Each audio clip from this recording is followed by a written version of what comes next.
मन बगिया ऐसी उलझी, फूल होगे कम कांटे ज्यादा, सिमटा जीवन डूबी सांसें, आना है तो अब भी आ जा।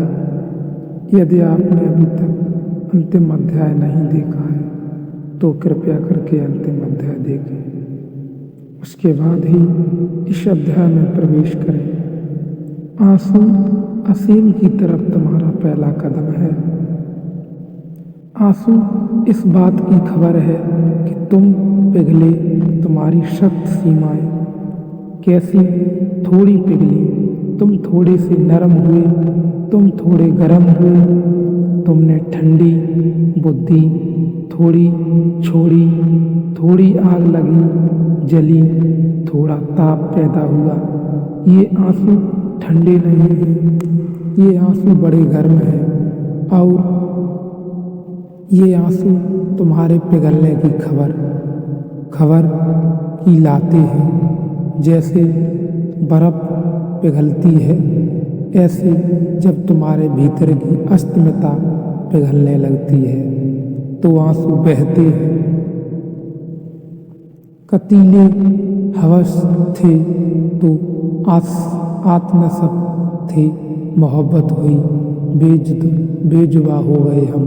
जब बुद्धि से भरे थे, वासनाओं से भरे थे, विचारों से भरे थे तो लाख की बातें की, जवान बड़ी तेज थी।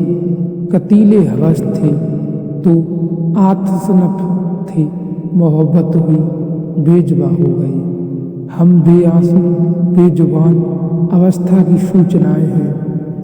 जब कुछ ऐसी घटना घटती है कि कहने का उपाय नहीं रह जाता तो न रो तो क्या करो। जब जबान कहने में असमर्थ हो जाए तो आंखें आंसुओं से कहती हैं। जब बुद्धि कहने में असमर्थ हो जाए तो कोई नाच कर कहता है।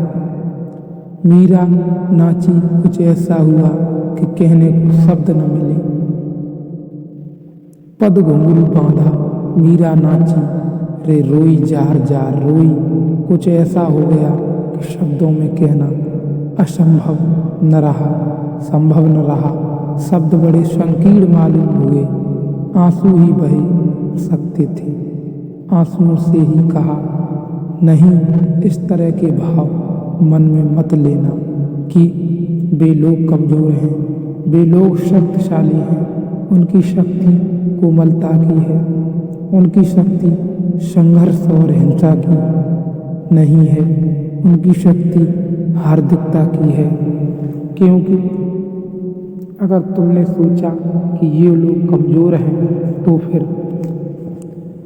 फिर कभी भी न रोगे, तुम कभी भी न रोगे।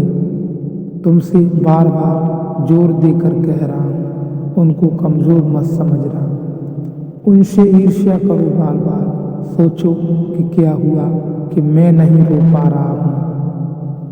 भाव से भरा व्यक्ति स्वयं के केंद्र की सर्वाधिक निकट है और जितना ही भाव से भरा व्यक्ति स्वयं के निकट होता है उतनी ही पीड़ा अनुभव करता है। तुम जितने घर से ज़्यादा दूर हो उतने ही घर को भूलने की सुगमता है।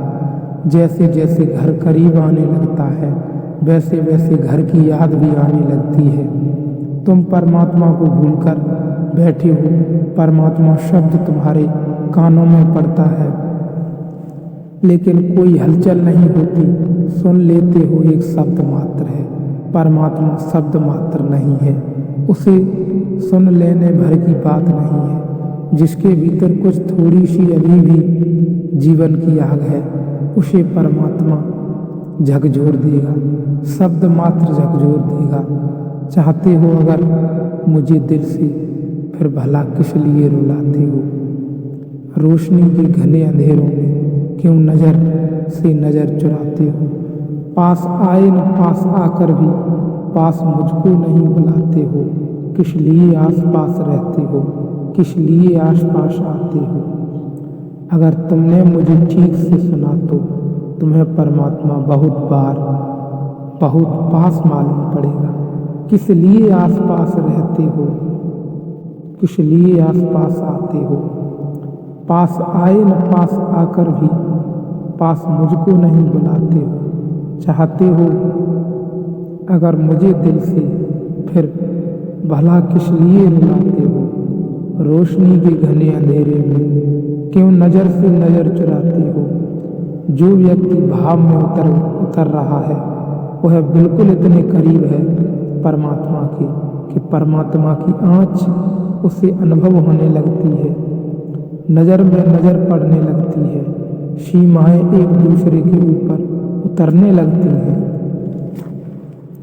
एक दूसरे की सीमा में अतिक्रमण होने लगता है। यहाँ जो कहा जा रहा है वह सिर्फ कहने को नहीं है, वह तुम्हें रूपांतरित करने को है। वह सिर्फ बात की बात नहीं है, वह तुम्हें संपूर्ण रूप से जड़मूल से बदल देने की बात है। तीसरा प्रश्न, धर्म और धारणा या धारणा और धर्म से संस्कृति का निर्माण होता है और संस्कृति से समाज और उसकी परंपराएं बनती हैं। पूज्यपाद ने बताया कि धर्म सबके खिलाफ है। अगर धर्म सभी के विरोध में रहेगा तो किसी प्रकार की अराजकता होना असंभव है। क्या हमें समझाने की कृपा करें। धर्म से जो तुम अर्थ समझा रहे हो धारणा का वैसा अर्थ नहीं है। धारणा का कॉन्सेप्ट धर्म नहीं है। धर्म शब्द बना है जिस धातु से उसका अर्थ है, जिसने सबको धारणा किया है, जो सबका धारक है, जिसने सबको धारा है। धारणा नहीं, जिसने सबको धारण किया है। यह जो विराट है, ये जो चांद तारे हैं, ये जो सूरज है, ये जो वृक्ष है और पक्षी हैं और मनुष्य हैं, असीम आकाश है और अनंत अनंत तक फैला हुआ अस्तित्व है।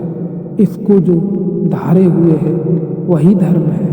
इसको जो अपनाए हुए है वही धर्म है। इसके पीछे जो इसको संभाल के रखे हुए हैं वही धर्म है।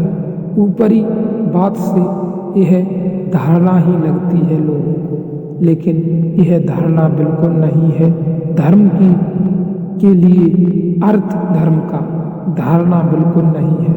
धर्म वो है जिसमें सब कुछ समाया हुआ है, जो सबको धारण किए हुए है, न कि धारणा।